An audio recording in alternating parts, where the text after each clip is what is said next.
What's up boys, j'espère que vous allez bien. Je suis très heureux de vous retrouver aujourd'hui pour faire un petit débrief du All-Star. Non, je rigole, en fait on va juste se parler des différentes chaussures qui ont été portées durant le All-Star Weekend. Donc pour ceux qui le savent, c'est un peu un panneau publicitaire géant cet événement parce que ça permet aux marques de pouvoir sortir des nouveaux modèles et de pouvoir leur donner une visibilité maximale. Ça permet aux joueurs aussi de faire gagner en popularité leur modèle signature. Ça permet aussi à la NBA de pouvoir étendre son influence médiatique à tous les fans de basket autour du globe. Autant vous dire que j'ai vu pas mal de sneakers, il y en avait de partout durant tout le week-end. Il y a des joueurs qui ont porté une chaussure le vendredi, porté une autre le samedi et une troisième le dimanche. Donc du coup, ce que je vous propose aujourd'hui, c'est de faire un petit récapitulatif des meilleures chaussures de basket, bien évidemment d'un point de vue esthétique, qu'on a aperçu pendant ce All-Star Weekend. Donc pour information, la culture sneakers aux US, c'est une vraie religion dans la mesure où on a énormément de fans de chaussures, que ce soit du b-ball, du lifestyle, etc., etc.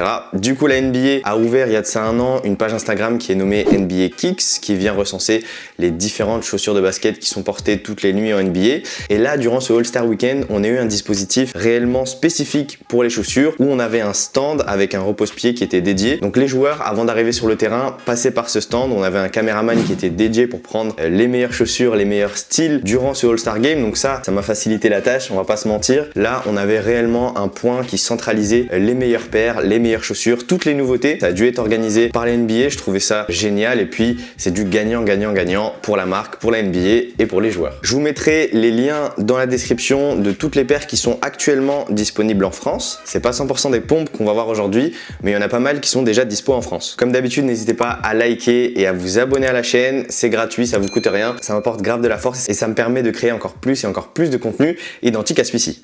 Et c'est parti, on va commencer par le vendredi et le Rising Star Challenge. Et vous le savez maintenant, ça devient une habitude. On a la team World contre la team USA mélangée avec des rookies et des sophomores. Et on a pu voir des très beaux modèles en ce vendredi soir. Tout d'abord, et commençons par la technologie avec notre ami Ja Morant qui a porté les Nike Adapt BB 2.0 dans un coloris rouge et noir aux couleurs de Chicago finalement. Je trouvais le modèle assez sympathique. Il est exclusif à Ja Morant. Les Nike Adapt BB ont été lancés ce dimanche dans un coloris basique, un coloris noir et blanc. Là, on a déjà un coloris Players Exclusive. On espère potentiellement le voir arriver sur le marché avant cet été. Je sais pas, j'ai pas les infos, mais en tout cas, je le trouve génial. Du côté de la team Jordan, on avait nos gars Zion Williamson et Luka Doncic qui ont porté fièrement les Jordan 34. Zion Williamson a porté un modèle un peu différent puisqu'il a porté des Jordan 34 avec le zip sur le côté. Vous verrez, il y a pas mal de joueurs qui les ont portés durant ce All-Star Weekend. Quant à Luka Doncic, lui, il est resté sur du classique. Il a porté les Jordan 34 assez basiques. On va aller rendre visite à la jeunesse de Charlotte qui ont porté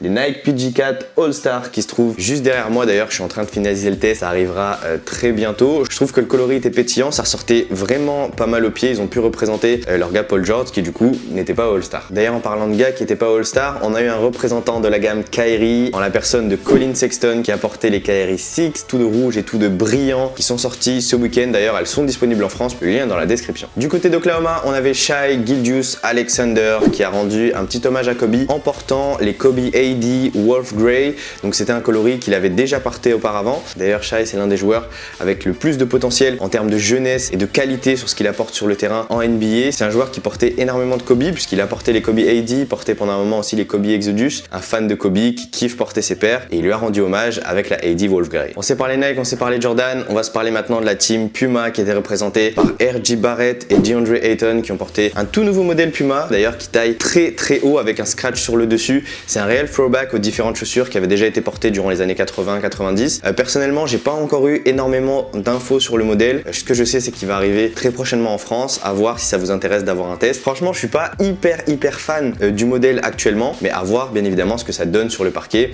Si on prend une inspiration des années 90 avec de la technologie qui pourrait être tout à fait apte à fonctionner sur les parquets en 2020, je dis pas non. Ok, on s'est parlé de la journée du vendredi, on va passer maintenant aux différents concours du samedi et aux différentes chaussures qui ont été portées sur les parquets. Et on va commencer tranquillement par un hommage à Kobe puisqu'il y a pas mal de joueurs qui ont porté des Kobe spécialement pour l'événement, que ce soit Bam Adebayo qui a porté des Kobe 5 avec lesquels il a gagné le Skills Challenge, que ce soit Buddy Hield qui a gagné aussi le concours à 3 points avec des Kobe 5. Il y avait aussi Devin Booker et pour les fans du joueur, vous savez son attachement particulier à Kobe Bryant. Lui a porté des Kobe 1 Pro Tro en violet brillant qui était assez pétillante. Dommage qu'il n'ait pas gagné le concours à 3 points et finalement dans tous les cas, le gagnant du concours portait aussi des Kobe. Il y avait aussi un petit représentant de la team Kobe au niveau du concours de dunk. Bon, petit représentant, tout est relatif puisqu'il s'agit de Dwight Howard qui a porté les Kobe 4 dans un coloris Lakers, noir et jaune. Du côté de la team Adidas, on avait Trae Young qui a porté les Adidas Next Level première génération avec un hommage particulier à Kobe et à Gigi puisqu'elles étaient custom à leur effigie, et je trouve ça toujours intéressant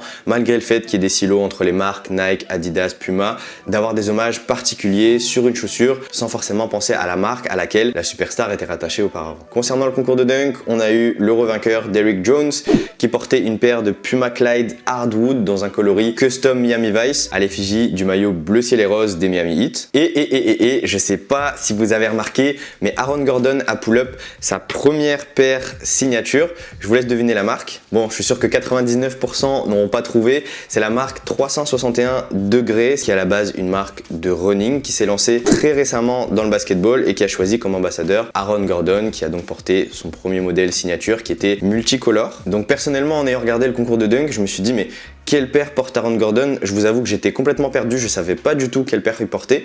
Et ensuite, je me suis renseigné un peu sur internet et j'ai vu un article sur ESPN où Aaron Gordon parlait de sa première chaussure signature qu'il allait lancer durant le All-Star Game. C'est généralement le meilleur moment pour lancer sa chaussure, qui nous donne finalement un titre de colorway qui s'appelle California Sunset, que lui-même a donné à la chaussure. D'ailleurs, à ce sujet, ça m'intéresse d'avoir vos avis en commentaire. Comment vous avez trouvé le modèle d'Aaron Gordon? Est-ce que vous le trouviez sympa ou pas? Et dites-moi aussi ce que vous pensez des joueurs américains qui vont avoir leur signature shoes par des marques chinoises. C'est le cas de Lou Williams, c'est le cas de Gordon Hayward et c'est le cas d'Aaron Gordon. Vu qu'on se parle de chaussures, je vous propose pas qu'on lance le débat autour d'Aaron Gordon et de Derrick Jones qui mérite le plus d'avoir gagné le concours de dunk. Il y a d'autres chaînes pour ça, on passe à la suite. Après le match du vendredi, les concours du samedi, vient le match des étoiles, le match que tout le monde attend, le dimanche, le All-Star Game. Et je peux vous dire qu'on a vu une ribambelle de chaussures. On commence par de la nouveauté et par le MVP du All-Star Game. J'espère que je vous ai pas spoilé. C'est Kawhi Leonard qui a porté un tout nouveau modèle signature qui s'appelle Kawhi, qui va sortir très prochainement dans les boutiques New Balance. Clairement à chaud, si je dois vous donner un avis sur la chaussure, je vous avoue que j'aime pas du tout l'aspect esthétique. C'est pas une paire que je trouve sympa au premier abord. À voir encore une fois ce que ça donne sur les parquets, mais je sais pas, la première paire, je la trouvais réellement sympathique. Là, j'ai un peu plus de mal avec ce nouveau modèle, à voir au niveau des différents coloris, à voir au niveau de la performance, bien sûr. Et je vous tiendrai au courant au fur et à mesure que les infos seront dévoilées sur le modèle. Ensuite, on a eu le King, on a eu LeBron James qui a porté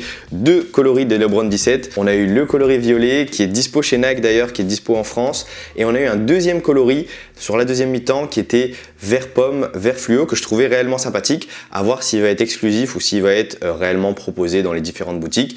Personnellement, j'ai bien aimé ce coloris, notamment au niveau des différents détails qu'il y avait. Ça fait référence bien évidemment au film Space Jam qui devrait sortir cet été, il me semble. Donc comme à l'accoutumée, LeBron James en a profité pour porter deux chaussures différentes et pouvoir splasher tout le monde avec ces belles chaussures. Clairement, si j'étais à sa place, j'aurais porté une chaussure en violet et une chaussure en verte. Au moins, j'aurais fait le mismatch, j'aurais pas changé deux paires de chaussures en match et j'aurais pu montrer les deux modèles. On reste du côté des Lakers puisque Anthony Davis a porté des Kobe 5 dans un coloris violet, noir et jaune que je trouvais plutôt sympathique. Pas de prise de risque du côté d'Anthony Davis, il est resté très conventionnel. La paire passe et c'est tant mieux. Vis-à-vis de la team Jordan, on a eu tout d'abord Russell Westbrook qui a porté, c'est Jordan Westbrook Why Not 03. On l'a vu porter le coloris All-Star dans deux facettes différentes. On avait celui que je vous ai présenté durant l'unboxing, mais on en avait aussi un deuxième. C'est exactement le même colorway, sauf que le blanc était remplacé par du noir. Toujours chez l'écurie Jordan, on a Chris Paul qui nous a pull-up son 13e modèle. Pas de surprise, pas de nouveauté, c'est celui qui porte durant toute la saison aux couleurs des Chicago Bulls avec du rouge et du noir. D'ailleurs, notre ami CP3, on dirait qu'il a subi une cure de jouvence de la manière dont il joue, on dirait qu'il a 25 ans. On reste chez la team Jordan avec un Luka Doncic qui est resté encore une fois assez classique avec des Jordan 34 et Jason Tatum qui est arrivé déjà dans un premier temps dans les vestiaires avec les Jordan 1 Dior, l'une des chaussures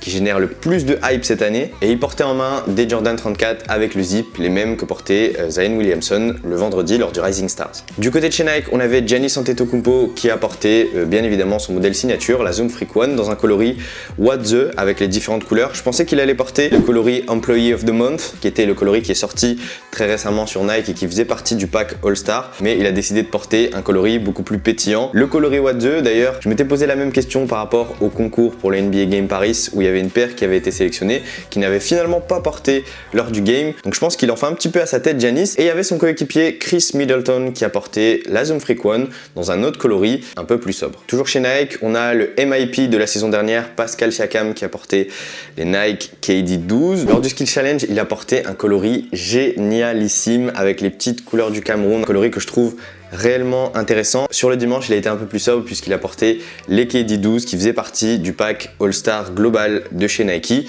qui sont d'ailleurs dispo sur le site de Nike. Durant ce All-Star Game, on a eu aussi un représentant d'Under Armour en la personne de Joel Embiid, le compatriote camerounais de Pascal Siakam, qui a porté la Anatomix Spawn 2 custom spécialement pour le All-Star Game dans un coloris or pétillant. Alors autant j'aime pas la paire, mais dans ce coloris, je trouve que ça en jette. On avait aussi le coéquipier de Joel, Ben Simmons, qui portait les Nike Zoom Rise, donc il a eu l'habitude de les porter durant toute la saison. Alors c'était censé être l'ambassadeur de la Nike Alpha Dunk. Comme je vous l'avais dit, elle n'a pas eu un énorme succès auprès des joueurs NBA. Du coup, c'est la Zoom Rise qui a pris un peu le pas par rapport à la Alpha Dunk, et donc Ben Simmons n'a pas de chaussures signature. Au même titre que notre français Rudy Gobert, qui a fait d'ailleurs un excellent match. Il a mis 21 points, il me semble, qui a porté les Nike Zoom Rise, donc il n'avait pas l'habitude de les mettre, mais il nous les a pull-up pour le match des étoiles. Du coup, on va terminer tranquillement, sereinement avec la team Adidas et James Harden qui a porté la Harden Volume 4 dans un coloris assez particulier. On avait une chaussure qui était colorée en noir avec les 3 bandes Adidas sur le dessus, un peu comme une chaussure de foot, avec les lacets en orange et une semelle translucide mouchetée de noir et de blanc. C'est une collaboration spécifique avec un designer américain qui s'appelle Daniel Patrick, qui collabore généralement avec des marques sur des collabs bien spécifiques, sur du sportswear, sur de la fringue, etc., etc. Là, on a une collaboration spéciale pour le All-Star Game. On a pu voir James Harden porter ce colorway. Personnellement, je le trouve plutôt pas mal, mais je vous avoue qu'avec le maillot bleu, ça allait pas trop ensemble. En tout cas, le coloris est dispo sur le site d'Adidas et sur le site de Daniel Patrick. Je vous mettrai les liens dans la description. La deuxième superstar d'Adidas, c'est bien évidemment Damian Lillard, qui a malheureusement pas pu participer au All-Star Game. Malgré sa prestation, malgré son show avec Lil Wayne, où il a enflammé le United Center le samedi soir, on a pu le voir le dimanche sur le banc des remplaçants au All-Star Game. Il portait donc quand même le jogging et son uniforme de joueur All-Star, et il a pull-up son 6e modèle dans une collaboration particulière avec le rappeur Pusha T. Donc on peut voir les différents coloris. J'ai pas exactement le storytelling en tête. Ce que je peux vous dire, c'est que je trouve le coloris archi stylé. Dommage qu'il soit pas archi performant sur les parquets. Pourquoi je dis ça? Parce que vous savez que j'ai testé les Adidas DM6. D'ailleurs, pour ceux qui veulent voir le test, bougez pas, je vous le mets juste ici. Au niveau des différents autres athlètes chez Adidas, on a vu Donovan Mitchell porter ses Don Yishu 1 dans un coloris rouge et noir. C'était un peu la tendance globale entre Ja Morant, Chris Paul et Donovan Mitchell qui ont décidé de porter un modèle assez classique, simple et coloré. Et enfin, pour clôturer la boucle, on a eu Brandon Ingram qui n'a pas énormément joué, mais qui a porté les Yeezy Basketball, le premier modèle performance by Yeezy. Donc il y a eu des vrais coups de com' de la part de Yeezy durant le All-Star Weekend. On a vu des camions qui sont passés dans les rues de Chicago et qui lançaient des paires aux passants. On a même vu une scène où il y avait un passant qui portait des Nike Fear of God et qui les a échangés au profit des Yeezy Basketball.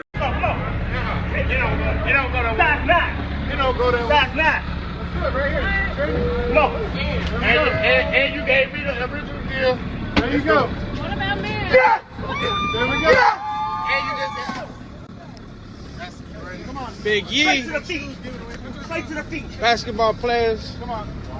Donc c'était un sacré coup de pub, ça a fait un peu le buzz aux États-Unis pour pouvoir lancer le premier modèle. Donc il y a eu 2 modèles qui sont sortis, la Yeezy Basketball classique et la Yeezy Basketball pour pouvoir jouer sur les parquets. Donc à voir ce que ça donne. Est-ce qu'il y a une différence entre les deux? Ce qui est dommage, c'est que pour l'instant, il n'y a pas de sortie prévue en France, c'est une sortie exclusive aux États-Unis. Comme d'habitude, je vous tiendrai au courant des différentes news sur mon compte Instagram. Tant qu'à faire, vu que Kanye West était en courtside, Brandon Ingram en a profité pour faire signer sa paire par Yeezy en personne. Du coup, on imagine qu'il les revendra pas, mais ça lui fera un bel objet de déco dans sa collection. Donc voilà, on a fait le tour des meilleurs kicks qui ont été portés durant ce All-Star Weekend 2020 qui a été assez réussi à mon sens. Si on se parle du All-Star Game en soi, je trouve que la formule qui avait été annoncée était une réelle prise de risque et on a vu qu'il y avait de l'intensité, ça défendait, il y avait des enjeux, il y avait des causes à défendre. Du coup, on voyait que les joueurs étaient très impliqués, ça défendait, il y avait des fautes. J'ai jamais vu autant de lancers francs dans un All-Star Game. On a quand même terminé sur un score qui était relativement haut puisqu'il me semble que c'était 157 points. En revanche, je trouve que la globalité du week-end s'est assez bien passée. On a eu des communications vraiment ciblées. Moi personnellement, qui est l'application NBA, je recevais des notifications vis-à-vis de Rudy Gobert, etc. La NBA a encore réussi un bel événement et ça fait plaisir. Il y avait juste un point que je voulais relever, c'était juste le fait que le All-Star Game s'est terminé sur un lancer franc et pas sur un shoot. J'ai trouvé ça un petit peu dommage que ça se termine comme ça. J'aurais kiffé que ça se termine sur un pull-up à 3 points, sur un step back, etc. Ça aurait été encore plus cool, je pense. Donc voilà, je pense qu'on est pas mal. N'hésitez pas à liker la vidéo et à me donner tous vos avis en commentaire. Je vous dis à la semaine prochaine pour un nouveau test. Prenez soin de vous. Bang.